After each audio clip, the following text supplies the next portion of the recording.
It's about finding that balance, maximizing your potential in every area of your life.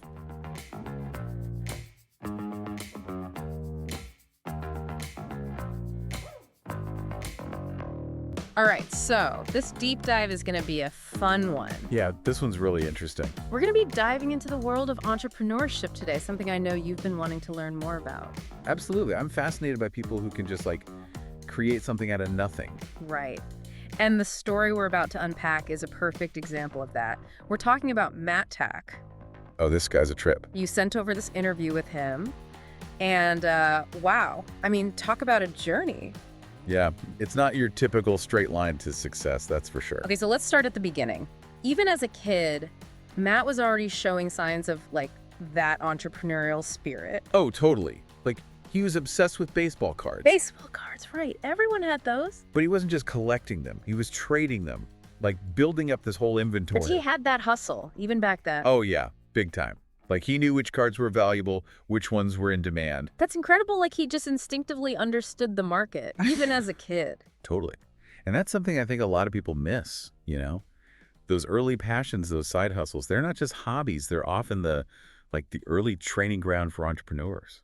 I love that. It's those experiences, even if they seem small at the time, they're shaping your mindset, your approach to problem solving and opportunity. Exactly. But, okay, so Matt's got this entrepreneurial spirit, but his path wasn't a straight line to success, right? There were some detours along the way. Oh, yeah, for sure. His dad was a big-time athlete, so there was that pressure to follow in his footsteps. Oh, I see. Family expectations and all that. Exactly. And, Matt even went to college, got a degree, worked a 9-to-5 job, the whole 9 yards. Really? What kind of job? Accounting, of all things. Accounting. Wow, that's about as far away from starting a business as you can get. Right. But even then, you can hear in the interview, he's restless, It's just not scratching that itch. Exactly. That feeling of there's got to be more to life than this. I think a lot of people listening can probably relate to that. Totally. That feeling of being stuck, your true potential is being wasted. So what did he do? Well, that's where things get interesting. He ends up moving to Washington, D.C. for his then girlfriend, now wife. Okay, so a big life change, a fresh start. Exactly. And sometimes that's all it takes, a new environment and a new perspective. It shakes things up, makes you reevaluate what you really want out of life. Right. And for Matt, that move to D.C., it was a total game changer. Both personally and professionally, it turns out. So he lands in D.C., new city, new start. What's the next chapter for Matt? So this is where things get really interesting. Yeah. He dives headfirst into the world of real estate. Real estate. Okay, that's a pretty big leap from accounting. Right. But it wasn't just about crunching numbers this time. Yeah. He saw an opportunity in the Airbnb world, Yeah. That whole sharing economy thing was just starting to take off. Ah, I see. So he's spotting a trend, an opportunity to build something of his own. Exactly. And it's important to remember, he had his wife's support through all of this. Oh, yeah. She seems like a total rock star from the interview. Really believes in him and his vision. Absolutely. In fact, there's this great story he tells about how she actually encouraged him to quit a job he hated. No way. Just gave him the green light to go for it? Pretty much. She basically said, go do whatever, figure it out. Can you imagine having that kind of support? That's incredible. Talk about a leap of faith, both for him and for her. Totally. But I think it speaks volumes about their relationship, that trust, that shared belief in his abilities. Absolutely. And that support, it clearly paid off. So how does he go from Airbnb to, full fueled? That's quite a journey. You're telling me, well, buckle up, because this part involves a bit of serendipity, maybe even a touch of fate. Matt meets Dr. Alessi at a co-working space of all places. Wait, Dr. Alessi, as in the full-fueled Dr. Alessi? The one and only. It turns out they'd actually met, briefly, years earlier. No way, really? Small world. Right. But the timing wasn't right back then. This time, though, something just clicked. They started talking, realized they had this shared passion for, helping people unlock their potential. And boom, the full-fueled podcast is born. Well, it wasn't quite that instant. They started by collaborating on some projects, just kind of testing the waters.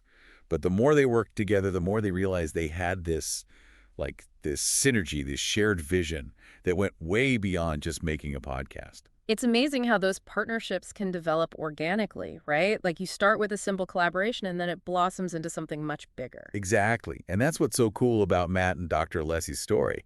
It wasn't some calculated business move. It was about two people with a shared passion, finding each other at the right time and saying, hey, let's do something awesome together. And full fueled, I mean, that's more than just a catchy name, right? It's like a whole philosophy. So full fueled, it's like more than just a cool name, right?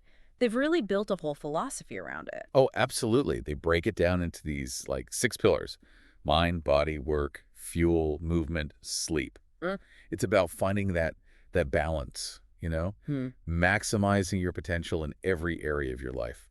Okay, so it's not just about like guzzling energy drinks and working 24/7. No, no, not at all. It's about being intentional, Mm. you know, making sure you're firing on all cylinders, but in a sustainable way. Like, taking care of your mental and physical health is just as important as crushing it in your career. Right, it's holistic, like you were saying. Exactly. And they don't just talk the talk, they walk the walk, you know what I mean? They give you actual practical tips for each pillar. So it's not just a bunch of motivational fluff. No way. Like, remember how we talked about Matt feeling stuck in that accounting job? Well, the movement pillar, that really resonated with him. Makes sense. When you're feeling physically sluggish, it's hard to like be creative and motivated in other areas of your life. Exactly.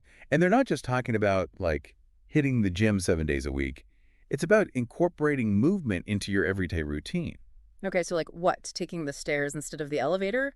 Going for a walk at lunch? Exactly. Little things that make a big difference. They even talk about this idea of intentional discomfort. Intentional discomfort. Okay, now you've lost me. So it's like pushing yourself outside your comfort zone, but on purpose, challenging yourself physically and mentally. Okay, I kind of get it. Like no pain, no gain, but for your whole life. Exactly. Like growth happens when you're pushing those boundaries, right? Right, makes sense. Now, what about those downloads Matt talks about? That part really intrigued me. Ah, the downloads. Yeah, that's a good one. So he's talking about those moments of inspiration, those aha moments that seem to just like hit you out of nowhere. Oh, yeah, I know exactly what you mean. It's like you'll be in the shower or out for a run and bam, brilliant idea. Exactly. And then like 2 minutes later, it's gone. The worst. So how do you capture those downloads? Matt's big thing is write it down immediately. Don't let it slip away. Okay, that seems simple enough. But is it really just random? Or is there a way to, like, make those downloads happen more often? Well, that's where things get interesting. Matt and Dr. Alessi, they believe those downloads, they're not just random. They're your subconscious mind working in the background. Okay, whoa. So, like, our brains are constantly making connections even when we're not aware of it. Exactly. And the more you pay attention to those downloads, the more you cultivate that sense of mindfulness, the more often they seem to happen. So it's like a positive feedback loop. The more you listen to those inner nudges, the louder they get. Exactly. And that, I think, that's a powerful takeaway for anyone listening. We all have those moments of inspiration, those flashes of insight. I just have to be open to them. And ready to act on them, right? Yeah, totally. Well, I gotta say, this has been a really inspiring deep dive.